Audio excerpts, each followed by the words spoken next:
Hindi ko inaasahan na yung perang ipinadala ko buwan-buwan habang nasa abroad ako ay ginagamit pala sa isang buhay na hindi ko alam na meron siya. Tawagin niyo na lang akong Eric, 36 na M. Hindi ko tunay na pangalan. Mahigit 6 na taon na akong OFW sa Middle East. May asawa ako na 33 F at isang anak na lalaki na 7 taong gulang.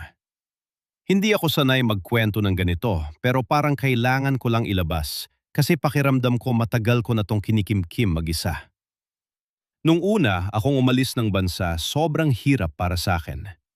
Hindi ako sanay na malayo sa pamilya ko, lalo na sa anak ko na halos toddler pa lang noon.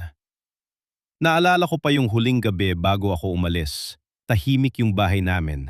Mahina lang yung ilaw sa sala at yung anak ko nakatulog na hawak yung maliit niyang laruan na kotse.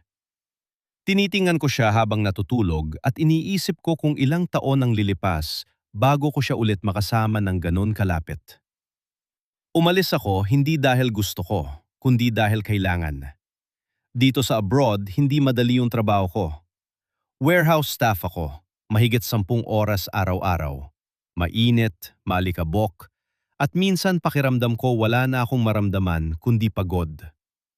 May mga araw nagigising ako na parang gusto ko na lang bumalik sa Pilipinas kahit wala pa akong ipon.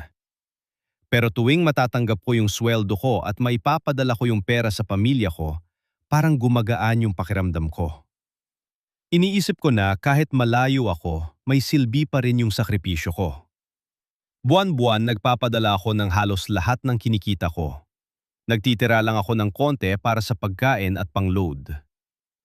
Ang nasa isip ko lagi yung bahay na pinapatayo namin at yung pangarap ko na balang araw hindi ko na kailangang umalis ulit. Madalas kami mag-video call ng asawa ko. Minsan kasama yung anak ko, minsan siya lang. Lagi niyang sinasabi na maayos naman daw lahat sa bahay, na unti-unti na daw natatapos yung renovation ng bahay namin. Pinapaniwala ko yung sarili ko na okay lahat.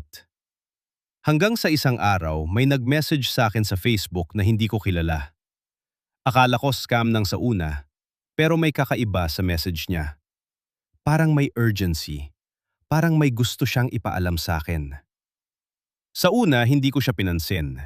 Pero paulit-ulit siyang nag-message hanggang sa napilitan akong basahin. Sabi niya may kailangan daw akong malaman tungkol sa asawa ko. Hindi ko agad pinaniwalaan, pero nagpadala siya ng ilang pictures. Sa mga litrato, nakita ko yung asawa ko kasama ang isang lalaki. Hindi lang basta magkatabi o magkasama. Halatang may relasyon sila. May mga larawan na nasa isang resort sila. May mga larawan na nasa isang lugar na pamilyar sa akin. Yung lugar na yon, malapit lang sa bahay namin. Parang biglang lumamig yung buong katawan ko habang tinitingnan ko yung mga larawan. Hindi ko alam kung anong mararamdaman ko nung moment na yon. Parang sabay-sabay yung galit, lungkot at disbelief. Ang mas masakit pa, sinabi nung nag-message na matagal na daw yon nangyayari. Hindi lang isang beses. Habang nandito ako sa ibang bansa, habang nagpapadala ako ng pera buwan-buwan, habang iniisip ko na ginagawa ko lahat para sa pamilya ko, may ibang buhay pala siyang ginagalawan.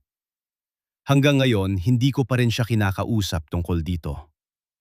Patuloy pa rin yung video calls namin, parang walang nangyari. Pero tuwing nakikita ko siya sa screen, parang may bumabara sa dibdib ko. Hindi ko alam kung anong mas tama gawin. Uuwi ba ako para harapin siya? O manatili dito para ipagpatuloy yung trabaho ko para sa anak ko? Hindi ko na alam kung para saan pa yung sakripisyo ko, kung ganito lang